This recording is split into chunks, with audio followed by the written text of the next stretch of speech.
What's up, positive bitches? How are we doing today? If you're hearing this episode, then you are meant to be here, so keep listening. On that Bitches Positive podcast, sometimes we will laugh, other times, baby girl, we're gonna cry, but we will always walk away feeling our most empowered, positive bitch self. That is babe in true connection with herself. On this podcast, we unbecome who we are not so we can fully step into exactly who we came here to be. Today, we're really diving into post-eclipse confusion. I know everyone and their mother is like, post-eclipse clarity. Oh my, oh my, oh my. It's so great. Well, a lot of us aren't feeling clarity, but actually more confusion. And why would this be? Well, the eclipse comes in and shifts things energetically out there. The moon is shifting, the planets are shifting. And then, of course, as above, so below, we feel shifts within our own bodies too. Celestial bodies are shifting. We're shifting. We're all one and the same when it comes to the law of one. So a lot of us have felt these shifts happening, and now we're left with all this new energy and no roadmap. We don't know how to handle it. We don't know what to do with it. We're not sure how to take the next step forward. But that, of course, is why we have that Bitches Positive on deck. What we're talking about today is the confusion, the possible sadness, the scaredness of not knowing really how to move forward in this post-eclipse confusion, because that hits hard. I recently posted on my Instagram, are you healed or are you just trying not to think about it? And I had such a strong response, and I knew that we needed to do an episode about our feelings, especially being lost, confused, all of these things. We're going to talk about how to move on for real, how to really dig our feet into our preferred timeline, because that is what we came here to do. But you know, we cannot move on in this episode without me giving you a couple of announcements. If you have not yet tried Magic Mind, girl, what are you doing? I was taking pre-workout and I was having crazy high highs and then crazy low lows. It really knocked me off my pedestal. And then I found Magic Mind. And Magic Mind is truly magic in a bottle. It gives me the perfect boost of energy, but I still feel like I'm in authentic alignment with myself. My homeopathic doctor even okayed it because the true magic of Magic Mind comes down to its ingredients. It not only has all natural ingredients like matcha, but it also has ashwagandha and lion's mane mushroom, which really helps with inflammation in the body. If you've been looking for some sort of pre-workout or even just before your work day, something to give you a boost of energy, you have to try Magic Mind. It's really been such a positive supplement in my life. If you want to try Magic Mind, go to www.magicmind.com/TBP and get up to 56% off your subscription for the next 10 days with my code TBP20. Your code will be valid forever as 20% off for both one-time purchases and subscriptions, but in the first 10 days, it's up to 56% off if applied to a subscription. Again, that's www.magicmind.com/TBP and use code TBP20 for that 56% off in the next 10 days. This link will be in my show notes. Also, if you have not yet ordered, show up as her. Let me get my child more into the frame here. You don't want to miss out on this upcoming book of mine. It has 10 laws of positive bitchology so you can master positive manifestation, your own magnetic energy, and reclaim your power, which will allow you to reclaim your energy. I'm so excited for you to have this book in your hands. I've been working on it for so long, and now that it's finally here and about to be in your hands, I just can hardly wait. Without further ado, though, let's get into today's episode because we have so much to talk about. First things first, I've been getting a ton of DMs that everyone is in their feels right now. Feel your emotions. I was talking to one of my clients today, and they were telling me that they have this fear around feeling these lower vibrational emotions like grief, sadness. But we have to remember that feeling a negative emotion is still a positive experience because you're releasing those emotions, you're feeling to heal, and you're allowing yourself to move forward. My theme for this eclipse is we came, we cried, we conquered. I was feeling the rebirthing energy of this eclipse prior to when it hit. And then afterwards, I have been crying so much. And it feels so good because I'm allowing myself to do what I came here to do, which was feel a range of human emotions. Our soul, when we're in another realm, before we come to earth, things are just perfect. We come to earth as a school to feel, to heal, to learn, to develop, to grow, to experience. Allow yourself to feel all of the human emotions, okay? We came, we cried, and we conquered, because when you allow yourself to feel, you allow yourself to heal. I want you to keep that in mind. Now, what I posted on my Instagram story was, are you healed or just trying not to think about it? By the way, if you're not yet following me on Instagram at Vibin with Cece, link will be in the show notes. Be sure to follow me there because a lot of what we talk about here is actually from my Instagram. You guys will ask me questions and then we talk about it in length on the podcast. When we go through changes, it can oftentimes make us feel lost, depleted, confused. When we feel like we need to make a change, we can oftentimes also feel lost, depleted, confused. When we aren't sure which change to make, we can feel lost, depleted, confused.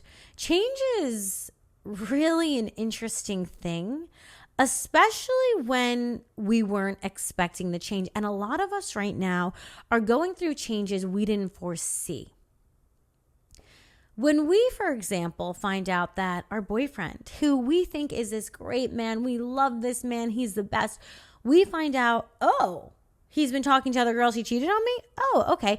We are now faced with the fact that not only is the reality of the person we thought we knew false, not only is the reality of this relationship false, but also the reality of our senses, the reality of ourself in relation to this person, all suddenly no longer is the reality we knew. When we go through changes and they happen all of the sudden, our whole entire life feels like it's falling apart. And why is that? It's because we've been believing a story, a reality for days, weeks, months, years. And suddenly this story poofs out of existence. And we're faced with a completely different reality we did not even know existed. Whether you're spiritually awakening and becoming understanding of the matrix we live in, or you're going through a breakup, the reason these changes are so confusing, difficult, is because we are literally shifting from what we thought reality was to a completely different version of it. And then what starts to happen? We start asking ourselves, did I miss the red flags? Am I delusional? Am I the victim, or am I just unlovable? Am I the victim, or am I unable to see red flags that are right in front of my face? We are literally faced with not only not being able to trust that person, but not being able to trust ourselves, our own feelings, our own interpretations. Maybe we're not even able to interpret our intuition correctly. The reality we trusted and loved and knew suddenly no longer exists, and we're supposed to just know how to navigate this new reality? Of course not. But it feels like kind of you do have to do that. Because what's the alternative? Well, there is none. We have to move forward. Things are going to change, and even when we feel shell-shocked, the world will keep whirling and twirling without us. What happens is when we're going through these sort of changes that oftentimes eclipse bring, it's not that we're stuck, but we do feel like we're in total shock. When we go through something, the nervous system can react in a couple of different ways. First of all, we can fight. Secondly, we can flight, we can leave, we can get out. We can freeze, or we can appease. Most of the time when we're going through these changes and we don't know how to navigate this new reality, We freeze because we're so overwhelmed with new information. We're overwhelmed and confused if we can even trust ourselves and other people. We don't know what to look at, what to look to. We don't think we can look to ourselves. So it's confusing on how to process and how to move forward. I remember talking to one of my clients and she kept telling me that she was stuck, and I knew immediately, no, baby girl, you're not stuck. You're in shock. You're in shock because the reality that you were literally experiencing yesterday suddenly no longer exists. It poofed. It's gone. And today you're faced with a completely different reality, and you don't have the roadmap that you had from yesterday. Even if you did have that roadmap, it doesn't apply because this is a new path. When we're having this eclipse and this new moon and we're going through a Mercury retrograde, there simply are a lot of changes that are happening. And a lot of these changes, why are they difficult? Well, we don't want to accept the new reality. We want to hold on to the old reality. We want to go back to the reality that we thought we knew. We want to go back to what life was. We want to go back to using the same roadmap that we've been using. Why? Because it's familiar. It's easier in the moment, maybe. But suddenly, that's no longer an option. But I want you to think about, what if it was? What if you could go back to that reality? Oh my God, I'm going to cry today. I just knew. I just knew it. Bear with me because I'm also a human experiencing many things. Even if we could go back to that reality that we knew, would we even want to? Would we even want to? Would we want to go back to that relationship that just wasn't actually really fulfilling us when we look back? Would we want to go back to that relationship where that person didn't respect any of our boundaries? Would we want to go back to that town where we had a bunch of these friends, but we didn't feel any of those connections were actually genuine? Would we want to go back to the job that we hated every single day, but yeah, it gave us some income? Maybe more than we're making right now. If you had the choice to go back to what God is removing from your life, would you even want to? Really? And be real with yourself. And don't just romanticize it because it's no longer here. Really be real with yourself. If you went back, would you want it? And when I think about the things I've left and maybe the things I'm leaving, there's a part of us that doesn't want to let go of it, but there's also another part of us that knows this really just isn't fulfilling me anymore. It's not making me happy anymore. I'm changing, and there's things that have to either change with me or they have to go. We have to honor and mourn the death of whatever life we thought we were going to have, because a lot of us aren't having that life anymore. Especially as women, you have to understand how our brain operates. Men process information in localized areas, so one area at a time, and it makes it actually easier to compartmentalize information, so they might be better at distracting themselves, for example. However, women process information on both the right and left hemispheres simultaneously in their brain. This makes it easier for us to multitask. It also makes it easier for us to see our present moment, our past, and build a whole entire future that's not yet here. A lot of us, when we get that new job or get into that relationship, we're not just living in the present moment. We are building up how our life is going to look with this new addition in our life. We're building up, oh yeah, me and this person, we're going to get this house together, have this family together, we're going to live in this place together, or maybe it's a career, I'm going to do this, and then I'm going to move up here, then I'm going to do that. And when that idea that we originally had is pulled out from beneath us, the rug is pulled out from beneath us, we're not only mourning the life we had yesterday, we're also mourning the life we thought we were going to have. And that's a lot. That's a lot to handle. We're not meant to process so much information at once. That is literally why, okay, let me take a second here. The funny thing is, I don't know why I'm exactly crying, but it's happening. So we're going to let it out. And if you are crying too, you should absolutely honor that. Oh my gosh. We have something called our reticular activation. I'm sorry. Part of me thinks this is kind of funny because I'm trying to talk about the brain, but also massively crying or wanting to massively cry, I guess you can say. Oh, okay. We have something in our brain called the reticular activating system. And this literally operates like a filter. When we go out into the world, there's way too much information for us to try to process. So our reticular activating system will filter in the outside world based on our own beliefs. So if I believe that all men are trash and I go to a bar, there can be 10 men there. Only 2 of them are actually trash. But because I believe that, I'm going to be drawn towards the person that's going to reaffirm what I already believe about men and this reality. So when we're going through change and we're trying to process what was, what we thought is, and the future we thought we were going to have, and now all of that is ripped away from us, it's a lot for the brain to try to process. It's a lot for us to energetically and emotionally process as well. It's a whole lot.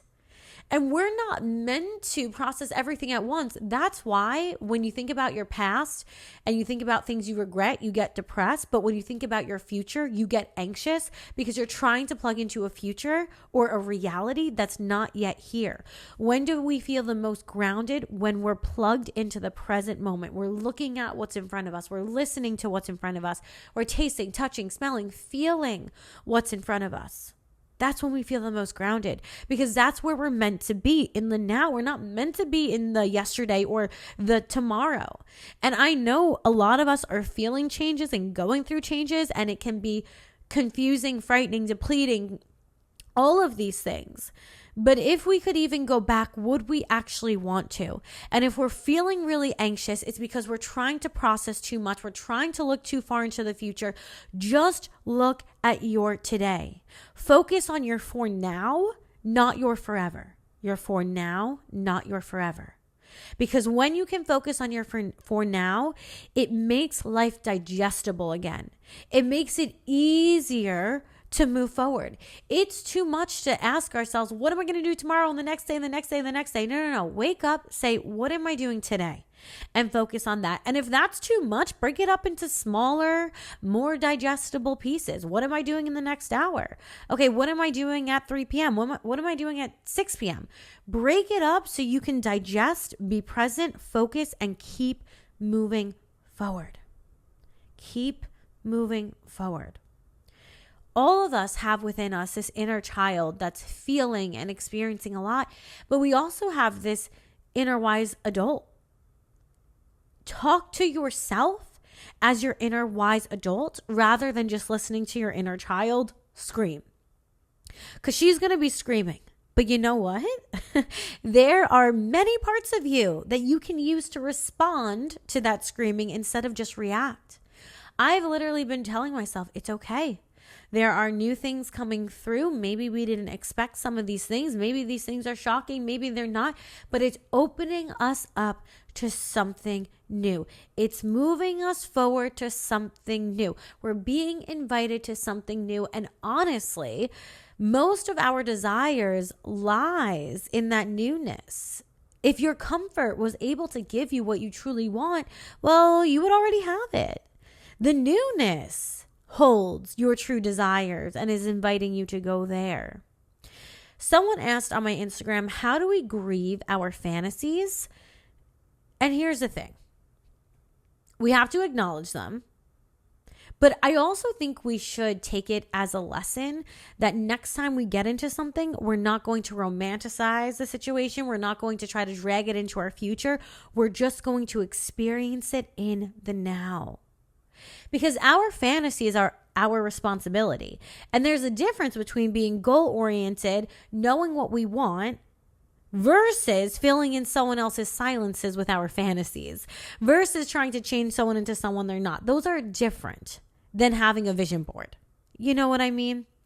So having a positive outlook and having goals and values and ideas of what you want to bring into this reality is one thing. Forcing that onto another person or situation is another. How do we grieve our fantasies? Have a funeral for them. I'm not kidding you. Write a letter to whoever you need to write a letter to. Maybe you need to write a letter to yourself. This isn't how it's going right now, but something better is going to come. Write a letter to your ex, to your past employer, whatever you need to do. Write it all down. Don't reread it because then you're reinviting the energy back into your body. Write it all down, burn it or rip it, and let it go. Honor that this is not going to be something that's coming with you. Honor that there's actually something better. There's actually something better. How do we grieve fantasies? We acknowledge them. We allow them to take up the time and the space through our mini funeral we're going to have for them. And then we're going to realize that actually there must be something better.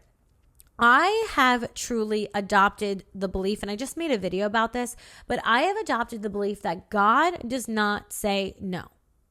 Sometimes my dog wants a piece of chocolate or something that's bad for him, and I don't give my dog chocolate because I know better than my dog. I'll give my dog a different treat that's better for my dog.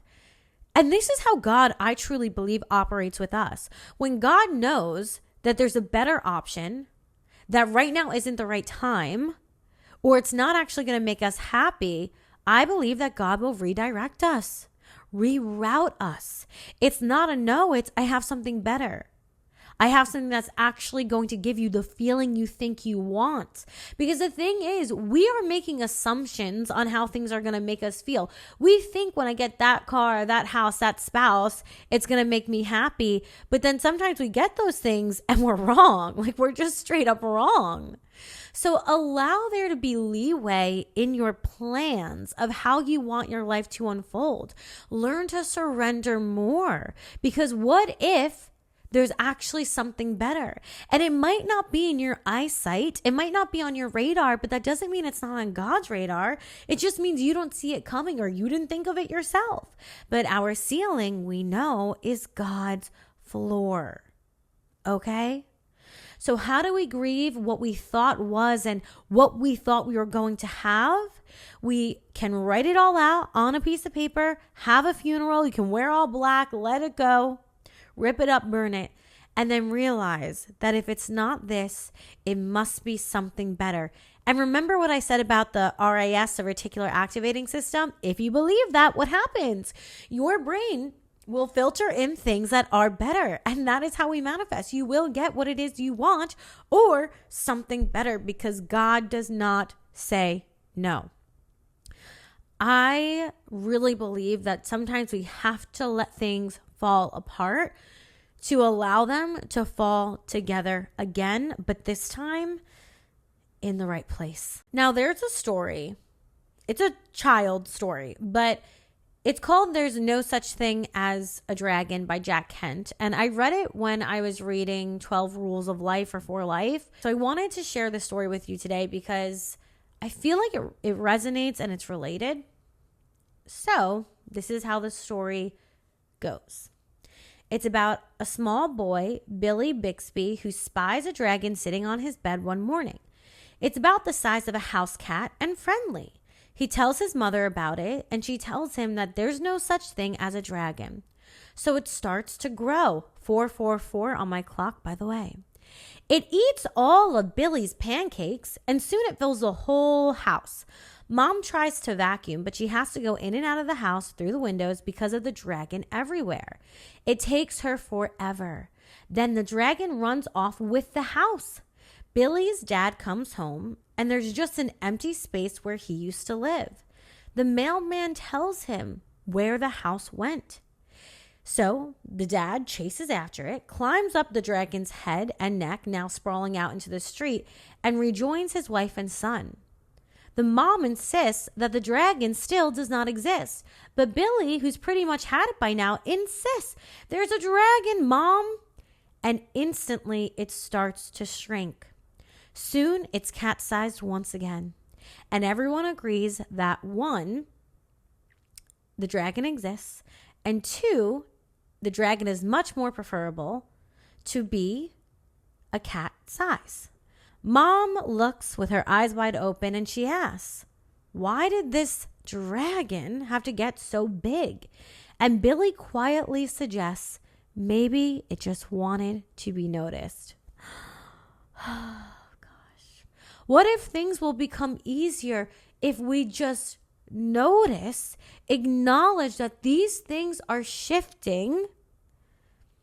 They might be hurtful, it might be painful, but they're shifting. So this new reality, the manifestations we've been trying to achieve, can be noticed. What we want can't be realized if we're trying to hold on to all the old things. What we want can't be realized and welcomed in if we're not letting anything from our past go. What if this is more painful and more confusing and taking longer and becoming harder and harder and harder because you just won't acknowledge and notice the new life that's trying to come into your reality? What if things are feeling more difficult and your past feels like it's getting heavier and heavier and heavier because you just won't look at the new life that's trying to emerge? It doesn't get easier when we're in denial. It makes things so much harder because being in denial doesn't mean you're healing. It doesn't mean things are shifting. It means you're pushing down the truth. Another question I got was, how do you know you're healing? Well, let me tell you this. You know you're not healing when you have to go out every single weekend and binge drink, when you have to binge eat every single night, when you have to have these addictive patterns in your life in order to survive. You know you're not healing when you're so afraid to just sit and be with your emotions. You know you're not healing when you refuse to look at the writing on the wall. You know you're not healing when people, places, and opportunities are trying to leave your life and you won't let them. That's when you're not healing. Sometimes it's more helpful to know what something doesn't look like so we can further fine-tune what it does look like. How do you know you're healing? Some days you're going to be an emotional wreck. You will, because remember, feeling a negative emotion is still a positive experience because you're releasing it. How do you know you're healing? Every day might look a little bit different. How do you know you're healing? When you're faced with your triggers, they don't hit as hard and as deep. How do you know you're healing? You're able to look at your day and you don't have to break it up into such small pieces. You're able to just say, I'm going to have a good day. How do you know you're healing? Sometimes you don't know. You don't know. But you know you're moving forward. You know you're taking new actions, having new thoughts and new emotions. You know you're trying. I think that your inner being knows when she's on the right track. I also think she knows when she's not on the right track. And then she starts to really kick up some negative emotions. I don't want us to get stuck into this cycle of I'm never healed enough. I'm never healed enough. I'm never healed enough. No, we are meant to live life and have fun too. So it doesn't mean when we're healing that we only have to heal. No, live your life, have fun, do new things, learn new activities, but also put in the work to journal, to meditate, to reflect. We can do both. Someone asked, did I get good at just distracting myself? And I do want to make a point about distractions. There are good distractions and then there's not good distractions. Good distractions are healthy behaviors that broaden your horizons. Good distractions are like yoga, walking, making lemon water, cooking a good meal, reading, writing, listening to a TED Talk, learning something new. Because when you do those things, you put yourself out there, you experiment with the universe, you meet new people, and you might end up finding purpose in this pain that originally led you to this new outlet. So good distractions lead you somewhere. Bad distractions are binging, drinking, partying every single weekend where you're never looking at yourself, you're never reflecting, and bad distractions stagnate you. They cause us to drift with the devil, as we say on this podcast, and they don't move you forward. A healthy distraction, it's okay that it's distracting you from your pain if it's leading you into something else, something new that's healthy for you. A bad distraction keeps you stagnant and in denial. If you're really struggling with your emotions, call on your spirit team. Call on God. These energies are here for you. Ask God, deliver me from this pain. Deliver me from this confusion. Deliver me from not being able to let go, and strengthen my ability to move forward. Strengthen my discernment. Strengthen my willpower so that I can align with what's truly for my highest good. Make it easy to let go of things that are not for me anymore. Make it easy for me to move into this next season. Remember, God is not a side chick. God is our husband. Ask God for what it is you need and He will provide. Ask Him to strengthen you and deliver you from what is not serving you anymore. And it will give you that extra spiritual muscle to really have the boots on the ground and move forward. Whatever you're going through right now, know I'm also feeling it. And I'm here with you too. I get it. All these emotions, they're a lot. They can be overwhelming. They can be shocking, surprising, confusing. I know. But these emotions are fleeting, and emotions are not final. What isn't fleeting and what is forever is your soul. It is the fact that you can make changes, not just in any direction, but a positive direction. We are stronger than what we know. And we're going to lean on each other. We're going to move through this together, and we're going to call on God and our spirit team whenever we need it. Changes are always going to happen.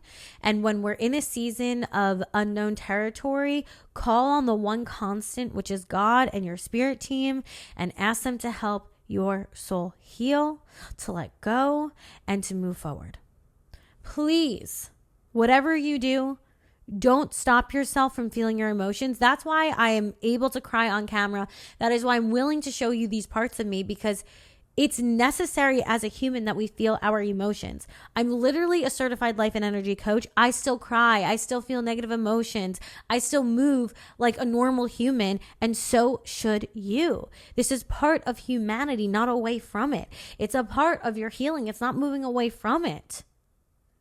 Let yourself feel what you need to feel. And if you're thinking, Cece, I don't stop crying, schedule in your crying sessions and say, for 45 minutes on Wednesday, I'm going to let myself cry. And for 45 minutes on Friday, I'm going to let myself cry. If you're at work and you know you can't cry at certain points, schedule your crying sessions in so you can let them out. I'm looking at my Instagram responses right now, and someone said, it was messy. I need to hear that it's okay. I am okay. Girl, I'm feeling messy, okay? I'm also feeling messy. It will be okay. It's always going to be okay. You know why? Because we can't always control the changes that happen in our life, but we can control the direction in which we change. And I know that if you're following me, you're listening to my content, you are a conscious co-creator. And you're going to take the bull by the horns, and you're going to, whatever's happening to you, you're going to make it work for you. Because things don't happen to us, they happen for us. And the more that we can reframe our experiences and bridge the gap between where we are, what we thought reality was, and where we want to go, the easier life will get. It's a practice, just like yoga, a yoga practice, because you have to keep practicing, refining your mindset. I feel messy too. I'm feeling so much. I don't even know what I'm feeling sometimes. Sometimes we don't have the words for our emotions, and that's okay because we don't need to label everything all the time. I'm so tired of labels. Sometimes we just need to experience things. We just need to let things out. So much sadness and regret over the past. Remember, when we think about the past, we get depressed. When we think about the future, we get anxious. When we are in our present moment, we feel grounded. So if you're feeling depressed or anxious, reclaim your reality and do something that's going to present you to the present. Do something that's going to ground you in the present moment. What grounds us? Doing something new, because it forces us to focus on what's in front of us. Watching something like a comfort show, moving our body, doing a meditation. A meditation and movement I really love, and anything creative or learning something new will ground you in your present moment. A lot of people are just saying they've been feeling intensely emotional. I'm drained. I'm feeling triggered. I don't know how I even feel. I feel called out. Okay, so the point of me reading these things, 222 on my clock now, All of us are feeling this. And if not all of us, a lot of us are feeling this. You know why? Because rebirthing yourself to a new cycle isn't clean. It is messy. Think about a woman giving birth. Is that all clean? No. There's blood and guts and goo and all of these things happening, coming out of her, around her. Birth is messy, quite literally. And when we're rebirthing ourselves to the next moment, it is messy. It is messy. So what is our choice? To be doom and gloom or to have hope? To control the controllables and let the rest go? To ask for guidance, ask for clarity, ask for discernment? Most of the comments that I'm getting on this post are just people feeling sad, lost, depressed, overwhelmed. And you know what? At least we can do it together. Oh, yeah. Yes. Okay, so how do we deal? The eclipse happened, and now what do we do with ourselves? We keep moving and grooving. We put our best foot forward, and we try our best. That's all we can ever do. Try your best, okay? Ground yourself in the present moment. We're going to get through this. I'm telling you, you will be okay. I will be okay. There's hope for everyone. God doesn't abandon us. Nope, not our husband. Not ours. Nope. When you're revisiting older emotions, don't think you're going backwards. Know that you're going deeper. That is just how life works. How do you get better at something? You have to repeatedly do it. How do we get better at healing our wounds? We have to repeatedly feel the emotion tied to the wound. You're not going backwards. You're going deeper. And I'm feeling it too, girl. I'm feeling it too. It's not always easy, but it's worth it. Because there's polarity in this world, and as deep as we feel pain, we will also feel pleasure. If you're feeling confused, if you don't know how to move forward, if you're feeling scared, it's going to be okay. I can promise you that. The one thing I know is it's always going to be okay. It might not unfold how we think. It might be scary in the process. I don't know. But it will always be okay. And if you don't believe that yet, you will believe it because you're going to see it in your reality. And then you'll be able to trust it more. But if you can't just yet, just take my word for it. Because what's your choice? The alternative kind of sucks. To be doom and gloom just sucks because it doesn't make us feel good. And it leads us to manifesting more doom and gloom. I love you so much. I know. I'm feeling it too. I really pray for all of us that we are able to move through this in the best way possible. Even if you don't know what these emotions are, just let them out. They just want to be released. They just want to move through you so you can make room for some more. Okay? I love you so much. I love you. Show Up as Her comes out April 30th. If you want to get it, be my guest. I would love for you to have it. I don't even know what to say. Okay. I love you. Bye.